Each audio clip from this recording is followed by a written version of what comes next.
Bhinder news network, सिर्फ निष्पक्ष और सटीक खबरें। देश भर में पेपर लीक को लेकर सियासत तेज हो गई है। नई दिल्ली के जंतर मंतर पर प्रदर्शन कर रहे छात्रों और युवाओं पर हुए कथित लाठीचार्ज और नेता प्रतिपक्ष राहुल गांधी, समाजवादी पार्टी के राष्ट्रीय अध्यक्ष अखिलेश यादव समेत इंडिया गठबंधन के नेताओं को डिटेन किए जाने के विरोध में लखीमपुर खीरी के संपूर्णानगर कस्बे में कांग्रेस और इंडिया गठबंधन के नेताओं ने जोरदार विरोध प्रदर्शन कर राष्ट्रपति को संबोधित ज्ञापन संपूर्णानगर थाना प्रभारी को सौंपा है। आखिर प्रदर्शनकारियों ने सरकार से क्या मांग की है, आइए जानते हैं इस रिपोर्ट में। दिल्ली के जंतर मंतर पर पेपर लीक मामले को लेकर छात्रों पर हुए लाठीचार्ज के विरोध में शुक्रवार को गांधी आश्रम संपूर्णानगर में किसान कांग्रेस के प्रदेश अध्यक्ष ब्रज मौर्य के नेतृत्व में कांग्रेस पार्टी और इंडिया गठबंधन के पदाधिकारियों एवं कार्यकर्ताओं ने विरोध प्रदर्शन किया। प्रदर्शन के बाद राष्ट्रपति महोदय के नाम संबोधित ज्ञापन संपूर्णानगर थाना प्रभारी कृष्ण कुमार को सौंपा गया। वहीं धरने को संबोधित करते हुए किसान कांग्रेस के प्रदेश अध्यक्ष ब्रज मौर्य ने कहा कि पेपर लीक जैसी घटनाएं देश के लाखों युवाओं के सपनों और भविष्य के साथ सीधा खिलवाड़ है। उन्होंने आरोप लगाया कि सरकार दोषियों को संरक्षण देने के बजाय उनके खिलाफ कठोर कार्रवाई करे। उन्होंने कहा कि जब तक युवाओं को न्याय नहीं मिलेगा, कांग्रेस और इंडिया गठबंधन उनके संघर्ष में मजबूती के साथ खड़ा रहेगा। वहीं नगर अध्यक्ष इश्तियाक अहमद खान ने कहा कि जंतर मंतर पर शांतिपूर्ण प्रदर्शन कर रहे छात्रों और विपक्षी नेताओं के साथ किया गया व्यवहार लोकतांत्रिक मूल्यों के खिलाफ है। उन्होंने सरकार से प्रतियोगी परीक्षाओं को पूरी तरह पारदर्शी और पेपर लीक मुक्त बनाने की प्रभावी व्यवस्था लागू करने की मांग की। वहीं कार्यक्रम का संचालन कर रहे क्षेत्र पंचायत सदस्य राजन यादव ने कहा कि लगातार हो रहे पेपर लीक ने मेहनती अभ्यर्थियों का भरोसा तोड़ दिया है और युवाओं का भविष्य लगातार संकट में है। धरने के दौरान वक्ताओं ने शिक्षा मंत्री धर्मेंद्र प्रधान के इस्तीफे, पेपर लीक प्रकरण की जांच कर दोषियों के खिलाफ कड़ी कानूनी कार्रवाई, जंतर मंतर पर छात्रों पर हुए कथित लाठीचार्ज की न्यायिक जांच तथा प्रतियोगी परीक्षाओं को पूरी तरह पारदर्शी और पेपर लीक मुक्त बनाने की मांग उठाई। वहीं कार्यक्रम में कांग्रेस और इंडिया गठबंधन के कई पदाधिकारी, कार्यकर्ता तथा बड़ी संख्या में क्षेत्रीय नागरिक मौजूद रहे। सभी ने एक स्वर में युवाओं के हितों की रक्षा और दोषियों के खिलाफ सख्त कार्रवाई की मांग की। देखिए, आपको पता होगा कि दिल्ली में जंतर मंतर में यूथ जो है, देश का यूथ इकट्ठा है, वहाँ धरना प्रदर्शन कर रहा है और नीट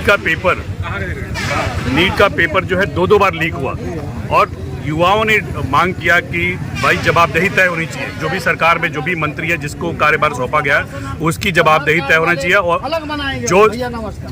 जो भी यहाँ पे धर्मेंद्र प्रधान की बात हो रही है एजुकेशन मिनिस्टर की, उनको इस्तीफा देना चाहिए। मगर सरकार ने जवाबदेही न तय करके उल्टा छात्रों पे जो है लाठी चार्ज किया, बुरी तरीके से मारा पीटा। सैकड़ों छात्र दिल्ली में के हॉस्पिटलों में भर्ती हैं। ऊपर से हमारे नेता प्रतिपक्ष एलओपी लीडर हमारे माननीय राहुल गांधी जी और इंडिया गठबंधन के सबसे बड़े सेकंड बड़े दल के नेता अखिलेश जी, जो ये लोग जब पीएमओ ऑफिस गए वहाँ धरना प्रदर्शन करने के लिए, तो इनको डिटेन कर लिया गया। भाई आप कहीं न कहीं आप सरकार में है, कोई भी काम आप कर रहे हैं तो आप रिजाइन का मतलब ये होता है जवाबदेही तो तय हो। अगर जवाबदेही तय नहीं होगी तो हर जगह यही हाल होगा। आप एथेनॉल में देख लीजिए, आप एथेनॉल में 20% एथेनॉल मिला रहे हो, चंदा चोरी कर रहे हो। ये सरकार सिर्फ और सिर्फ लोगों को मूर्ख बना रही है। आप देख लीजिए, जनधन खाता इन्होंने खोला। ये बात समय नहीं इस बात बताने का, मगर फिर भी मैं आपसे बोलना चाहता हूँ, जनधन खाता लेकर ही उनका नारा था कि हर व्यक्ति का, गरीब से गरीब आदमी का अकाउंट होना चाहिए। आप आज बताइए जनधन खाते कितने चल रहे होंगे। और जैसे ही जनधन खाते में सारे पैसे आए, आपने देखा होगा अडानी को हजारों करोड़ रुपए का लोन दे दिया गया उसी खाते से। एक सुनियोजित तरीका है ये सरकार शुद्ध व्यापारियों की सरकार है। इस सरकार में गरीब बनता जा रहा है, अमीर बनता जा रहा है और पेपर लीक के माध्यम से अमीर घर के बच्चों को पढ़ाई करे ना करे मगर उनकी सीट सुरक्षित है। ये गरीबों की लड़ाई है, युवाओं की लड़ाई है, ये नौजवान होनहार छात्रों का भविष्य कुचल ना पाए उसकी लड़ाई है। उस संदर्भ में हम आज इंडिया गठबंधन के लोग, कांग्रेस पार्टी की मुख्य मांगे क्या हैं? देखिए, हम लोगों ने मांग किया, देखिए हमारा संवैधानिक देश, हमारा जो संविधान है, जो बाबा साहब ने हमें संविधान दिया, उसका मूल अधिकार है कि आप जो है कोई भी अगर आपत्ति हो तो आप संवैधानिक तरीके से अपनी आपत्ति को दर्ज कर सकते हैं। तो हमारा मांग ये है कि हमको अपनी आपत्ति दर्ज करने का शांतिपूर्वक आपको अनुमति मिले और जो जिन बच्चों पे इस तरीके से कठोर कार्रवाई की गई है उनको निष्पक्ष जांच करा के और उन पे ऐसे लोगों पे जिन्होंने उन पे प्रहार किया है उन पे जांच करा के जो दोषी लोग पाए जाए उन दोषियों को कड़ी से कड़ी सजा मिले। और ये पेपर लीक जैसे मामलों को बचने के लिए जो हमारे जो भी जिम्मेदार लोग हैं, खास तो हम तो मांग कर रहे हैं शिक्षा मंत्री को धर्मेंद्र प्रधान को इस पे इस्तीफा देना चाहिए। जी, भारतीय जनता पार्टी आप लोगों पे आरोप लगा रही है कि आप राजनीति कर रहे हैं। हम सियासी व्यक्ति है, सियासी व्यक्ति राजनीति नहीं करेगा तो आप क्या बच्चों को करेगा? मोहरा बना के राजनीति कर रहे हैं।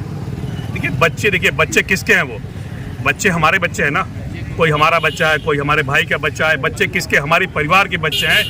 ये बीजेपी भ्रमित करना चाहती है। देखिए जौहर यूनिवर्सिटी यहीं रामपुर में कोई संस्था जब बनता है ना, कोई भी व्यक्ति बनाए, जब संस्था जब चल जाता है वो संस्था किसी एक व्यक्ति का नहीं होता है, हजारों बच्चों की होती है। जापान में जाइए आप देखिए डॉक्यूमेंट्री, एक बच्चे के लिए ट्रेन लेने आती है, वहाँ हजारों बच्चे पढ़ते हैं, मगर सरकार को उसकी चिंता नहीं है। उसकी चिंता है कि उसको तोड़ दो।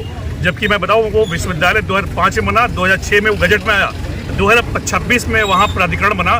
तो प्राधिकरण बनने के बाद नियम लागू करेंगे ना। आज संपड़ंग में कोई प्राधिकरण बन जाए कि आप पूरे संपड़ंग तोड़ दोगे आप यहाँ पे? तो सियासत तो सच बताऊं बीजेपी कर रही है। हम सियासत क्या करें भाई?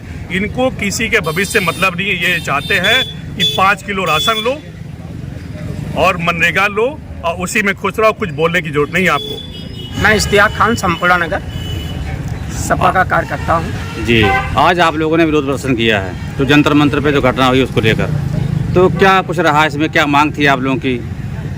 हमारे लोगों की मांग ये थी कि धर्मेंद्र प्रधान जी इस्तीफा दे दें और बच्चे जो ख़त्म हुए नीट पेपर से क्षुब्ध होकर, दुखी होकर, उनको 1-1 करोड़ रुपए दिया जाए और जो बच्चे घायल हुए हैं पुलिस की बर्बरता से